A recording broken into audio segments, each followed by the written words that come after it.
नमस्कार दर्शक बंधु शुभ सकाळ। आज हूँ जून मास 6 तारिख शनिवार। चलतु नजर पकाइबा आज दिन राज्य और देश विदेशर 20टी गुरुत्वपूर्ण खबर उपरे। ता पूर्व जदि आपण चैनल नुआ करी अछंती तेबे वीडियोटी को गोटे लाइक एवं शेयर करबा सह चैनल को सब्सक्राइब करी कमेंट बॉक्स रे आपण केउं जिल्लारू वीडियोटी को देखुचंती जणातु, जहा फଳରେ प्रत्येक दिन एपरि नुआ नुआ अपडेट सर्वप्रथमे पाई परिबे। आजिर प्रथम खबर, सेप्टेम्बर शेष में शक्तिशाली एल निनो रज बेलू ओडिशा छुईब मौसुमी। सेप्टेम्बर शेष में शक्तिशाली हेब एल निनो रज बेलू ओडिशा आसीपारे मौसुमी। आईएमडी महानिर्देशक डॉक्टर मृत्युंजय महापात्रंकर सूचना, वृष्टिपात साधारण ठारू कम होई पारे। रज बेलू ओडिशा आसीपारे मौसुमी एने सूचना देछंती आईएमडी महानिर्देशक डॉक्टर मृत्युंजय महापात्र। केवल केरल छुईबार प्राय गोटे सप्ताह मध्य प्रायतः रज बेलू मौसुमी ओडिशा छुईबार संभावना रही।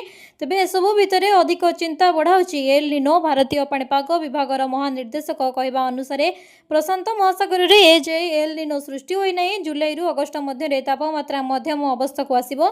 सेप्टेम्बर शेष आड़कू एल निनो शक्तिशाली होबार संभावना रही। जून रु सेप्टेम्बर मध्यम मध्यम अवस्था को आसवाक साधारण वृष्टिपात 90% होबार संभावना रही। दक्षिण और केन्द्रीय ओडिशा रे साधारण वर्षा किंबा एहाठू अधिक वर्षा संभावना रही बेले उत्तर ओडिशा रे वृष्टिपात साधारण ठारू कम होई पारे। परवर्ती खबर, राज्य रे बढ़ी पारे स्कूल खरा छुट्टी। राज्य रे लागि रहितबा प्रबल ग्रीष्म प्रभाव बा हिट वेव को दृष्टि रे रखी ओडिशा सरकार समस्त स्कूल गुड़िकरे खरा छुट्टी अवधि को वृद्धि करिवार संभावना रखिछंती। विद्यालय और गणशिक्षा मंत्री नित्यानंद गंड एने सूचना देछंती। खरा छुट्टी वृद्धि संभावना को नहीं मंत्री कहिछंती जे खरा छुट्टी बढ़िबो कि नहीं ताहा समय कहिबो। स्कूल खोलिबा समय रे पागर स्थिति किपरि रहिबो ताहाको देखि चूड़ांत निष्पत्ति नियाजिबो। जदि खरा न कमे तेबे छुट्टी बढ़ा जाई पारे। छात्र छात्रींकर सुरक्षा तथा स्वास्थ्य होछि हमर प्रथम प्राथमिकता। राज्य रे प्रबल खरा और असह्य गुळुगुळी अनुभूत हेउथिबारु राज्य सरकार एप्रिल 27 तारिखरु समस्त स्कूल पई आगुआ खरा छुट्टी घोषणा करथिले। पूर्व निर्धारित सूची अनुଯାयी यह खरा छुट्टी जून 17 तारिख में शेष होबार थिला एवं स्कूल गुड़िक पुणी खोलिबार थिला। ग्रीष्म प्रभाव तीव्रतारू दृष्टि रखी यह छुट्टी अवधि को परिवर्तन करा जाय पारे बोली विभागीय अधिकरण इंगित देछंती। वर्तमान स्थिति को देखिले जदि आगामी दिन में तापमात्रा न खसे तेबे छात्र छात्रींकर हित पई सरकार खरा छुट्टी को आहुरी किछि दिन वृद्धि करिपारंती। परवर्ती खबर, भत्ता हिताधिकारी को बड़ आश्वस्ति, 7 दिन में समाधान हेबार प्रतिश्रुति। भत्ता को नहीं राज्यर लक्ष लक्ष हिताधिकारी आसी बड़ खबर। भत्ता पाइबारे समस्यार सम्मुखीन होतिबा वृद्ध, विधवा और भिन्नक्षम हिताधिकारी मानक पई आश्वस्तिकर बयान देइछंती मंत्री नित्यानंद गंड। आसंता 7 दिन मध्य भत्ता संपर्कित समस्यार समाधान हेबो बोली से प्रतिश्रुति देइछंती। राज्य में अनेक हिताधिकारी गत किछि दिन होला भत्ता पाइबारे विभिन्न समस्या भोगुछंती। विशेषकर बैंक खाता संजोग, डाटा मिसमैच और वैषयिक त्रुटि कारण भत्ता बंटन प्रक्रिया प्रभावित होइछि। याकु नै हिताधिकारी मानक मध्य असंतोष देखा देइथिला। एही प्रसंग में प्रतिक्रिया दे मंत्री नित्यानंद गंड कहिसंती जे स्पर्श एवं पोर्टाल माध्यम अकाउंट अपडेट जांच काम चली। किछि वैषयिक समस्या जोगु भत्ता प्रदान करिबारे विलंब होइतिले मध्य सरकार एहाकु गुरुत्वर सह नैछंती। परवर्ती खबर, यही योजना रे महिला को मिलूँ 6000 टंका। यही महिला माने एबे ही करंतु आवेदन। गर्भवती महिला एवं नवजात शिशु मानक स्वास्थ्यर सुरक्षा प्रदान पाई केंद्र सरकार अनेक योजना चलाउछंती। एगुड़िक मध्यरु अन्यतम हेउछि प्रधानमंत्री मातृत्व वंदना योजना। यही योजना अधीन रे गर्भवती महिला एवं स्तन्यपान कराउथिबा मां मानकु आर्थिक सहायता प्रदान करा जाय। जदि आपण किंबा आपणक परिवार रे कोनोसी महिला गर्भवती अछंती तेबे एही योजनार सूचना आपणक पई बहुत उपयोगी होई पारे। तेबे प्रधानमंत्री मातृत्व वंदना योजना हेउछि महिला और शिशु विकास मंत्रालयर एक सरकारी योजना। प्रथम संतानर जन्म समय रे 5000 टंकार सहायता प्रदान करा जाय। एही राशि 2टी किस्ती रे मिलिथाय। प्रथम किस्ती एथि पई गर्भावस्थार पंजीकरण करबा जरूरी। शेष मासिक ऋतुस्राव तारिखरु 6 मास मध्य अति कम रे गोटे प्रसव पूर्व जांच कराइबाकू हेबो। एही जांच अंगनवाड़ी केन्द्र किंबा सरकारी स्वास्थ्य केन्द्र रे हेबा आवश्यक। जांच पर 3000 टंकार प्रथम किस्ती मिलिथाय। द्वितीय किस्ती शिशुर जन्म पंजीकरण करबा एवं जन्मर 14 सप्ताह मध्य समस्त जरूरी टीकाकरण करबा पर 2000 टंकार द्वितीय किस्ती प्रदान करा जाय। परवर्ती खबर, एलपीजी को नहीं जरूरी खबर, 30 दिन मध्य समाप्त करंतु एही काम नचेत बंद होई जिवो। ईरान अमेरिका युद्ध सारा विश्व में अस्थिरता सृष्टि करिछि, जहां भारत में गैस जोगाण को मध्य प्रभावित करिछि। केंद्र सरकार एलपीजी एवं सब्सिडी युक्त एलपीजी व्यवहार को रोकवा एक गुरुत्वपूर्ण निर्णायक निष्पत्ति नहीं। देश में पाइप प्राकृतिक गैस पीएनजी संजोग वृद्धि पाउछि, किंतु यह सत्वे एलपीजी व्यवहार एबे भी ह्रास पाउछि। दृष्टि रखी सरकार एबे दौत गैस गुड़िक संजोग को समाप्त करने को निष्पत्ति नहीं। पीएनजी संजोग थिबा ग्राहक मानक पई 1 जून 2024 रु 30 दिन समय सीमा स्थिर करा जायछि। जदि एही समय मध्य एलपीजी सिलिंडर समर्पण करा जाय नाही तेबे एहाकु बातिल करा जाय पारे। एही परिवार रे स्वामी, स्त्री, अविवाहित एवं विवाहित पिला एवं वृद्ध पितामाता थांती। जदि सेमाने समान रोषेई घर शेयर करती तेबे प्रत्येक व्यक्ति नाम गोटे गोटे एलपीजी सिलिंडर संजोग आवंटित हेबो। जदि ग्राहक पाखरे एकाधिक संजोग थिबा जणा पड़े तेबे सेमानकर गैस जोगाण तुरंत विच्छिन्न करा जिवो। परवर्ती खबर सरकार बड़ घोषणा बीपीएल रे मिलिबो 20,000 टंका। धार्य है डेडलाइन 15 दिन, जांच 7 दिन रे टंका। आवेदन पई बाध्यतामूलक है 5टी डॉक्यूमेंट। जदि आपण किंबा आपणक परिवार रे केही जातीय परिवार मंगल योजना बा नेशनल फैमिली बेनिफिट स्कीम रो हिताधिकारी अछंती तेबे एही खबर आपणक पई अत्यंत गुरुत्वपूर्ण अटे। एथिपई ऑनलाइन आवेदन एवं जांच प्रक्रिया रे बड़ संशोधन करा जायछि। आपणको जणाई रखुछु जे बीपीएल परिवार रो मुख्य रोजगार करुथिबा व्यक्ति मृत्यु पर परिवार को आर्थिक सहायता जोगाइबा पई एही योजना रे एककालीन 20,000 टंका सहायता राशि प्रदान करा जाय। एबे सरकारଙ୍କର नुआ नियम अनुसार एही योजना रे आपण आवेदन करि परिबे। आवेदन करबा समय रे 5टी गुरुत्वपूर्ण डॉक्यूमेंट बाध्यतामूलक करा जायछि।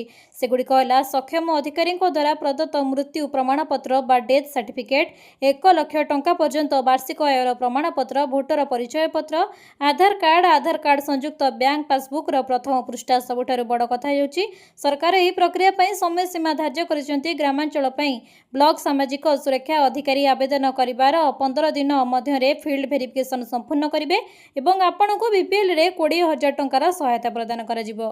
परवर्ती खबर किसान निधि योजनार 23तम किस्ती पूर्व एही काम सारंतु चाषी नहेले खाता को आसीबनी टंका। प्रधानमंत्री किसान सम्मान निधि योजनार 23तम किस्ती संपर्क में सारा देश में चाषी मानक मध्य आशा वृद्धि पाउछि। देशव्यापी हजार हजार चाषी परवर्ती किस्ती पई अपेक्षा करिसेंती, किंतु पूर्व किस्ती प्रकाश पाइबा परे आगामी किस्तीर लाभ पाइबा पई चाषी माने समय मध्य समस्त आवश्यक औपचारिकता पूर्ण करने अत्यंत जरूरी। प्रकृत में छोट छोट त्रुटि एवं असंपूर्ण सूचना जो बहु संख्यक चाषी मानक पई पूर्व किस्ती अटकी जाइछि। तेबे 23तम किस्ती जारी करने पूर्व चाषी माने केउं पदक्षेप गुड़िक पूरण करने को पड़िबो जानतु। एही योजनार पंजीकरण प्रक्रिया समय प्रायतः एपरि घटे जे आधार नंबर, बैंक अकाउंट विवरणी किंबा अन्य जरूरी सूचना भूल भाव में प्रवेश करा जाए किंबा असंपूर्ण रह जाए। फलस्वरूप किस्ती पेमेंट चाषी अकाउंट को स्थानांतरित होई न थाए। यह व्यतीत आधार नंबर एवं अकाउंट मध्य संजोगर अभाव, असंपूर्ण ईकेवाईसी एवं आवश्यक डॉक्यूमेंट अपलोड करिबारे विफलता मध्य पेमेंट बंद हेबार प्रमुख कारण भाव में उभा होइछि। एपरि परिस्थिति रे चाषी मानकु आ कोनोसी एजेंट किंबा व्यापक बाह्य सहायतार आवश्यकता नहीं। चाषी माने एबे योजनार सरकारी वेबसाइट को जाई सेमानकर सूचना अपडेट करि परिबे। परवर्ती खबर खूब शीघ्र आसीबो प्लास्टिक नोट। कागज नोट बदल में खूब शीघ्र देश में प्लास्टिक नोट प्रचलन करा।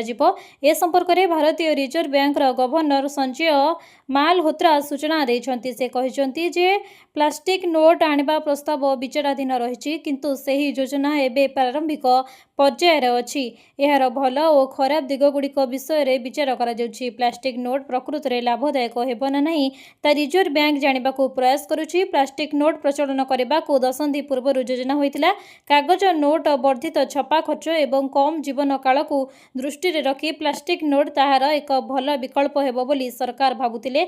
2014 फेब्रुआरी रे सरकार संसद को जणाइथिले जे 100 कोटी खंड 10 टंकिया प्लास्टिक नोट को कोची, मैसूर, जयपुर, शिमला एवं भुवनेश्वर रे परीक्षण करा जिवो, किंतु वैषयिक और परिचालनागत समस्या पई सेही योजना को आगको बढ़ा जाय पारि नथिला। परवर्ती खबर सुभद्रा योजना को नहीं आसिला बड़ खुशी खबर। पुणी मिलिबो सुभद्रा योजनार 5म किस्ती टंका।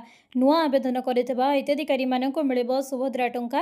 राज्य सरकारଙ୍କ द्वारा सुभद्रा योजनार 4th किस्ती टंका हिताधिकारी मानकर खाता को आसी सारिछि। 4टी किस्ती रे मोट 20,000 टंका पाई सारिछन्ति 1 कोटी अधिक महिला। एबे 5म किस्ती को अपेक्षा करिछन्ति सुभद्रा हिताधिकारी। नुआ आवेदन करिथिबा हिताधिकारी मानकर फील्ड वेरिफिकेशन सरिछि। समस्त योग्य हिताधिकारी माननको मिलिबो सुभद्रा टंका। ଯୋଗ୍ୟ ହିତାଧିକାରୀମାନଙ୍କ ପାଖରେ ଯେପରି ସୁଭଦ୍ରା ଟଙ୍କା ପହଞ୍ଚିବ, ଏହି ଯୋଜନାକୁ ଲଗାତାର ଭାବେ କ୍ରିୟାନ୍ୱୟନ ପ୍ରୟାସ କରୁଛନ୍ତି ରାଜ୍ୟ ସରକାର। ଗତ ମାର୍ଚ୍ଚ 8 ତାରିଖ ଅର୍ଥାତ୍ ମହିଳା ଦିବସ ଅବସରରେ ରାଜ୍ୟରୁ 1 କୋଟିରୁ ଅଧିକ ହିତାଧିକାରୀମାନଙ୍କର ଖାତାକୁ ଆସିଥିଲା ସୁଭଦ୍ରା ଟଙ୍କା। ତେବେ ପଞ୍ଚମ କିସ୍ତି କେବେ ଆସିବ, କେଉଁମାନେ ପାଇବେ? ବର୍ଷକୁ 2ଟି କିସ୍ତିରେ ସୁଭଦ୍ରା ଟଙ୍କା ପଠାଉଛନ୍ତି ରାଜ୍ୟ ସରକାର। ଗୋଟିଏ କିସ୍ତି ମହିଳା ଦିବସ, ଅନ୍ୟଟି ରାକ୍ଷୀ ପୂର୍ଣ୍ଣିମାରେ ଆସୁଛି। ତେବେ ଆସନ୍ତା ରାକ୍ଷୀ ପୂର୍ଣ୍ଣିମା ଦିନ ସୁଭଦ୍ରାର ପଞ୍ଚମ କିସ୍ତି ଟଙ୍କା ଖାତାକୁ ଆସିବ। ଯେଉଁମାନେ ନୂଆ ଆବେଦନ କରିଛନ୍ତି, ପଞ୍ଚମ କିସ୍ତି ସହ ସୁଭଦ୍ରାର ପ୍ରଥମ ଓ ଦ୍ୱିତୀୟ କିସ୍ତି 10,000 ଟଙ୍କା ପାଇବେ। ଏନେଇ ସୂଚନା ଦେଇଛନ୍ତି ଉପମୁଖ୍ୟମନ୍ତ୍ରୀ ପ୍ରଭାତୀ ପରିଡ଼ା। ପରବର୍ତ୍ତୀ ଖବର, ମହଙ୍ଗା ହୋଇପାରେ ମୋବାଇଲ ରିଚାର୍ଜ, ଏଥର 10% ବୃଦ୍ଧି। ତେଲ, ଲୁଣଠାରୁ ଆରମ୍ଭ କରି ପେଟ୍ରୋଲ, ଡିଜେଲ ଆଦି ସବୁ ମହଙ୍ଗା ହୋଇ ଚାଲିଛି। ଦେଶରେ ଜନତା ମହଙ୍ଗା ମାଡ଼ ପ୍ରଭାବ ସହି ଚାଲିଛନ୍ତି ବେଳେ ପୁଣି ମୋବାଇଲ ରିଚାର୍ଜ ମହଙ୍ଗା ହେବାକୁ ଯାଉଛି। ଏଭଳି ଆକଳନ କରିଛି ଆକ୍ସିସ୍ କ୍ୟାପିଟାଲ। ସଂସ୍ଥାର ଆକଳନ ଅନୁସାରେ ମୋବାଇଲ ରିଚାର୍ଜ 10% ପର୍ଯ୍ୟନ୍ତ ମହଙ୍ଗା ହୋଇପାରେ। ଭାରତ ଭଳି ଗୋଟିଏ ନିମ୍ନ ଆୟକାରୀ ରାଷ୍ଟ୍ରରେ ଲୋକଙ୍କର ରୋଜଗାର ବଢ଼ୁନଥିବା ବେଳେ ଖର୍ଚ୍ଚ ଦିନକୁ ଦିନ ବଢ଼ିବାରେ ଲାଗିଛି। ପୂର୍ବରୁ ମୋବାଇଲ ରିଚାର୍ଜ ଭାର ଲୋକଙ୍କ ପାଇଁ ଅସହ୍ୟ ହୋଇପଡ଼ୁଥିଲା ବେଳେ ଏବେ ଯଦି ପୁଣି ଦର ବୃଦ୍ଧି ହୁଏ, ତେବେ ଏହା ବୋଝ ଉପରେ ନଳିତା ବିଡ଼ା ସଦୃଶ ହେବ। ଆକ୍ସିସ୍ କ୍ୟାପିଟାଲର କାର୍ଯ୍ୟକାରୀ ନିର୍ଦ୍ଦେଶକ ଗୌରବ ମଲ୍ହୋତ୍ରାଙ୍କ ମତରେ ଆଗାମୀ 3ରୁ 6 ମାସ ମଧ୍ୟରେ ମୋବାଇଲ ଟାରିଫ ବା ରିଚାର୍ଜ ଦର ବଢ଼ିବାର ସମ୍ଭାବନା ରହିଛି। ପରବର୍ତ୍ତୀ ଖବର, ରାସନ କାର୍ଡ ହିତାଧିକାରୀମାନଙ୍କ ପାଇଁ ବଡ଼ ଘୋଷଣା। ଏଣିକି 5 କେଜି ଚାଉଳ ଅଧିକ ମିଳିବ। ସରିଲା ରାଜ୍ୟ କ୍ୟାବିନେଟ୍ର ଗୁରୁତ୍ୱପୂର୍ଣ୍ଣ ବୈଠକ। କ୍ୟାବିନେଟ୍ ବୈଠକରେ ଗୁରୁତ୍ୱପୂର୍ଣ୍ଣ ନିଷ୍ପତ୍ତି ନିଆଯାଇଛି। ଆରମ୍ଭ ହେଲା ନୂଆ ସ୍କିମ୍, ମୁଖ୍ୟମନ୍ତ୍ରୀ ଅନ୍ନପୂର୍ଣ୍ଣା ଯୋଜନା। ରାଜ୍ୟରେ ଖାଉଟିଙ୍କୁ ତାଙ୍କ ଆବଶ୍ୟକତା ଅନୁଯାୟୀ ଚାଉଳ ଉପଲବ୍ଧ କରାଇ ଖାଦ୍ୟ ସୁରକ୍ଷାକୁ ଆହୁରି ସୁଦୃଢ଼ କରିବା ଉଦ୍ଦେଶ୍ୟରେ ଆର୍ଥିକ ବର୍ଷ 2026-27 ପାଇଁ ରାଜ୍ୟ ସରକାର ଏକ ନୂତନ ଯୋଜନା ମୁଖ୍ୟମନ୍ତ୍ରୀ ଅନ୍ନପୂର୍ଣ୍ଣା ଯୋଜନା ମାଧ୍ୟମରେ ଜାତୀୟ ଖାଦ୍ୟ ସୁରକ୍ଷା ଆଇନ ତଥା ରାଜ୍ୟ ଖାଦ୍ୟ ସୁରକ୍ଷା ଯୋଜନା ଅଧୀନସ୍ଥ ହିତାଧିକାରୀଙ୍କୁ ଅତିରିକ୍ତ ଚାଉଳ କୋଟା ବଣ୍ଟନ କରିବା ପାଇଁ ସ୍ଥିର କରିଛନ୍ତି। ଏହି ଯୋଜନା ମାଧ୍ୟମରେ ରାଜ୍ୟରେ ଟାର୍ଗେଟ୍ଗୁଡ଼ିକ ପବ୍ଲିକ୍ ଡିଷ୍ଟ୍ରିବ୍ୟୁସନ୍ ସିଷ୍ଟମ ଅଧୀନସ୍ଥ ସମସ୍ତ ହିତାଧିକାରୀମାନଙ୍କର ପରିବାର ପାଇଁ ସେମାନଙ୍କର ମାସିକ ନିୟମିତ ଧାର୍ଯ୍ୟ ଚାଉଳ କୋଟା ବ୍ୟତୀତ ମୁଣ୍ଡ ପିଛା ମାସିକ 5 କିଲୋଗ୍ରାମ ଅତିରିକ୍ତ ଚାଉଳ ମାଗଣାରେ ବଣ୍ଟନ କରାଯିବା ନିମନ୍ତେ ରାଜ୍ୟ କ୍ୟାବିନେଟ୍ ମଞ୍ଜୁରୀ ପ୍ରଦାନ କରିଛି। ରାଜ୍ୟରେ ବର୍ତ୍ତମାନ ଜାତୀୟ ଖାଦ୍ୟ ସୁରକ୍ଷା ଆଇନ ଅଧୀନରେ ଥିବା 97,57,000 ଏବଂ 527 ପରିବାରର 3,22,99,692 ସଦସ୍ୟ ଉପକୃତ ହେଉଛନ୍ତି। ପରବର୍ତ୍ତୀ ଖବର, ପେଟ୍ରୋଲ ବିକଳ୍ପ ପ୍ରସ୍ତୁତ। ସାରା ଦେଶରେ ଖୋଲିବ 5,000 ଏଥନଲ ପମ୍ପ। ଜାଣନ୍ତୁ ସରକାରଙ୍କ ବଡ଼ ଯୋଜନା। ଭାରତରେ ଇନ୍ଧନ କ୍ଷେତ୍ରରେ ଏକ ବଡ଼ ପରିବର୍ତ୍ତନ ଦେଖିବାକୁ ମିଳିପାରେ। ସରକାର ଏବେ ପେଟ୍ରୋଲ ଏବଂ ଡିଜେଲ ଉପରେ ନିର୍ଭରଶୀଳତା କମାଇବା ପାଇଁ ଏଥାନଲକୁ ଦ୍ରୁତ ଗତିରେ ପ୍ରୋତ୍ସାହିତ କରିବାକୁ ପ୍ରସ୍ତୁତ ଚଳାଉଛନ୍ତି। ଏହି ଦିଗରେ ସାରା ଦେଶରେ ପ୍ରାୟ 5,000 ଏଥାନଲ ପମ୍ପ ଖୋଲିବା ଯୋଜନା ଉପରେ କାମ ଚାଲିଛି। ସରକାରଙ୍କ ମତରେ ଏହାଦ୍ୱାରା କେବଳ ଆମଦାନୀ ହେଉଥିବା କଞ୍ଚା ତେଲ ଖର୍ଚ୍ଚ କମିବ ନାହିଁ, ବରଂ ଚାଷୀଙ୍କୁ ଅତିରିକ୍ତ ଆୟର ନୂଆ ଉତ୍ସ ମଧ୍ୟ ମିଳିବ। ଏଥାନଲ ଆଖୁ, ମକା ଏବଂ ଅନ୍ୟାନ୍ୟ କୃଷିଜାତ ଦ୍ରବ୍ୟରୁ ପ୍ରସ୍ତୁତ କରାଯାଏ। ତେଣୁ ଏହାକୁ ଏକ ଘରୋଇ ଏବଂ ନବୀକରଣ ଯୋଗ୍ୟ ଇନ୍ଧନ ବୋଲି ବିବେଚନା କରାଯାଏ। ଗତ କିଛି ବର୍ଷ ମଧ୍ୟରେ ଭାରତ ପେଟ୍ରୋଲର ଏଥାନଲ ମିଶ୍ରଣକୁ ଦ୍ରୁତ ଗତିରେ ବଢ଼ାଇଛି ଏବଂ ଏବେ ପରବର୍ତ୍ତୀ ପଦକ୍ଷେପ ହେଉଛି ସିଧାସଳଖ ଏଥାନଲ ଆଧାରିତ ଇନ୍ଧନକୁ ସାଧାରଣ ଲୋକଙ୍କ ନିକଟରେ ପହଞ୍ଚାଇବା। 5,000 ଏଥାନଲ ପମ୍ପର ଯୋଜନା ହୋଇଛି। ସରକାର ଏହି ମହତ୍ୱାକାଂକ୍ଷୀ ଯୋଜନାର ଉଦ୍ଦେଶ୍ୟ ହେଉଛି ଏଥାନଲକୁ ସାଧାରଣ ଯାନ ଚାଳକଙ୍କ ପାଖରେ ସହଜରେ ପହଞ୍ଚାଇବା। ପରବର୍ତ୍ତୀ ଖବର, 70 ପାର ହେଲେ ମିଳୁଛି ଏହି ସୁବିଧା। 5 ଲକ୍ଷ ଟଙ୍କା ପର୍ଯ୍ୟନ୍ତ ମାଗଣା ସ୍ୱାସ୍ଥ୍ୟସେବା। ଘରେ ବସି କରନ୍ତୁ ଏହି ଗୋଟିଏ କାମ। ଦେଶରେ ବରିଷ୍ଠ ନାଗରିକମାନଙ୍କ ପାଇଁ ଏକ ବଡ଼ ଏବଂ ଗୁରୁତ୍ୱପୂର୍ଣ୍ଣ ଖବର। ଯଦି ଆପଣଙ୍କ ଘରେ 70 ବର୍ଷ ବା ତା'ଠାରୁ ଅଧିକ ବୟସର ବ୍ୟକ୍ତିବିଶେଷ ଅଛନ୍ତି, ତେବେ ଏହି ଖବର ଖାସ୍ ସେମାନଙ୍କ ପାଇଁ। କାରଣ ଆୟୁଷ୍ମାନ ଭାରତ ଯୋଜନା ଅଧୀନରେ ଏବେ ସେମାନଙ୍କୁ ବାର୍ଷିକ 5 ଲକ୍ଷ ଟଙ୍କା ପର୍ଯ୍ୟନ୍ତ ମାଗଣା ଚିକିତ୍ସା ସୁବିଧା ମିଳିବ। ସବୁଠାରୁ ବଡ଼ କଥା ହେଉଛି, ଏହି କାର୍ଡ ତିଆରି କରିବା ପାଇଁ ଆଉ ସରକାରୀ ଅଫିସ ଦୌଡ଼ିବାକୁ ପଡ଼ିବ ନାହିଁ। ଡିଜିଟାଲ ଇଣ୍ଡିଆର ଏହି ବଡ଼ ପଦକ୍ଷେପ ଯୋଗୁଁ ଏବେ ଆପଣ ଘରେ ବସି ନିଜ ମୋବାଇଲ ମାଧ୍ୟମରେ ହିଁ ଆୟୁଷ୍ମାନ ଗୋଲ୍ଡେନ କାର୍ଡ ଡାଉନଲୋଡ୍ କରିବେ। ଡାଉନଲୋଡ୍ କରିସାରିବା ପରେ ଚିକିତ୍ସା ପାଇଁ ଏହି ସହଜ ପ୍ରକ୍ରିୟା ଆପଣାନ୍ତୁ। ଚିକିତ୍ସା ପୂର୍ବରୁ ଆପ୍ ଜରିଆରେ ଯାଞ୍ଚ କରନ୍ତୁ ଯେ ସେହି ହସ୍ପିଟାଲରେ ଏହି ଯୋଜନାଭୁକ୍ତ କି ନୁହେଁ। ହସ୍ପିଟାଲ ପହଞ୍ଚିବା ପରେ ସେଠାରେ ଆୟୁଷ୍ମାନ ମିତ୍ର ହେଲ୍ପ ଡେସ୍କକୁ ଯାଇ ନିଜର କାର୍ଡ ବା ପଞ୍ଜୀକୃତ ପରିଚୟ ପତ୍ର ଦେଖାନ୍ତୁ। ହସ୍ପିଟାଲ କର୍ମଚାରୀ ଓଟିପି ବା ବାୟୋମେଟ୍ରିକ୍ ଜରିଆରେ ଆପଣଙ୍କର ପରିଚୟ ସତ୍ୟାପନ କରିବେ। ଏହାପରେ ଡାକ୍ତରଙ୍କର ଔଷଧ, ଅପରେସନ ଏବଂ ବେଡ୍ ଖର୍ଚ୍ଚ 5 ଲକ୍ଷ ଟଙ୍କା ପର୍ଯ୍ୟନ୍ତ ସମ୍ପୂର୍ଣ୍ଣ କ୍ୟାସଲେସ୍ ଅର୍ଥାତ୍ ମାଗଣା ହେବ। ପରବର୍ତ୍ତୀ ଖବର, କମିଛି ସୁନା ଓ ରୂପା ଦାମ। ଘରକୁ କିଣି ଆଣନ୍ତୁ ଅଳଙ୍କାର। गहना किणवा पूर्व नजर पकातु केउं सहर में केते रही सुना दर। तेज जदि आप आज सुना किणवा चाहूँगी योजना करुँचे तेज प्रथम जाणिनियंतु आज सुना दर। आज भारतीय बजार में 24 क्यारेट सुना 1,55,730 टंका रही। सेहीपरि 22 क्यारेट सुनार मूल्य 1,42,750 टंका छुईंची। सेहीपरि राजधानी भुवनेश्वर में 24 क्यारेट सुनार मूल्य 10 ग्राम पिछा 1,55,730 टंका रही बेले 22 क्यारेट सुनार मूल्य 1,42,750 टंका को पहुंची। सेहीपरि मुंबई में 24 क्यारेटर मूल्य 1,55,730 टंका और 22 क्यारेटर मूल्य 1,42,750 टंका रही। अन्यपटे रूपा मूल्य किलो पिछा 2,80,000 टंका होईछि। परवर्ती खबर 90% बही बंटा चली बाकी 10% खरा छुट्टी सरिबा पूर्व पहुंचब। खरा छुट्टी सरिबा पूर्व स्कूल पिलामानक पाखरे पहुंचब बही। विद्यालय और गणशिक्षा मंत्री नित्यानंद गंडकर सूचना। मंत्री कहिसेंति जे 90% बही छपा सरिलाणी पिलांक पाखरे पहुंचुची। बाकी 10% बही खरा छुट्टी पूर्व ही पिलामानक पाखरे पहुंचीजिब। तेबे प्रिंटिंग समस्या पई बही छपारे विलंब होइतिबा कथा को नहीं मंत्री स्वीकार करिसेंति।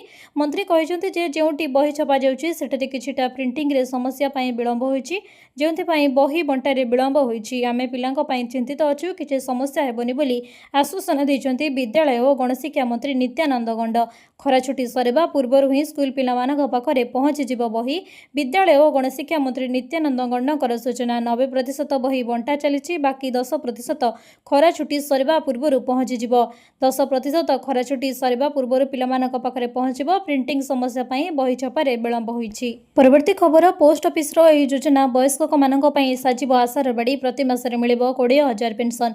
जेतेबेले मासिक दरमा आसीबा बंद होई जाए सेतेबेले अनेक अवसरप्राप्त व्यक्तिंक पई प्राथमिक चिंता हेउछि जे मु मोर संचयरु किपरि नियमित आय सृष्टि करिबि। तेबे एहिठारे वरिष्ठ नागरिक संचय योजना कार्य रे आसे। यह एक सरकारी समर्थित संचय योजना जहाँ पोस्ट ऑफिस रो एक बैंक माध्यम रे उपलब्ध होता है। उल्लेखनीय जे यह वर्तमान स्थिर और सरकारी निवेश विकल्प गुड़िक मध्यरु सर्वाधिक सुध हार प्रदान करे। यह योजना वर्तमान 8.2% वार्षिक सुध हार प्रदान करे। आहरी गुरुत्वपूर्ण कथा जे उत्पादित आय पूर्व आकलन करा जाय परिबो। सरकार प्रति 3 मासरे सुध हार घोषणा करती। आपणकर निवेश करबा परे शेयर बजार रे उत्थान पतन आपणकर रिटर्न उपरे कोनोसी प्रभाव पकाइब नाही। वर्तमान आपण एही योजना रे सर्वाधिक 30 लाख टंका पर्यंत निवेश करिपारिबे। जदि जणे व्यक्ति प्रचलित सुध हार रे संपूर्ण 30 लाख निवेश करती तेबे वार्षिक अर्जित सुध प्राय 2.46 लाख होता है। यही योजना रे प्रति 3 मासरे सुध प्रदान करा जाय।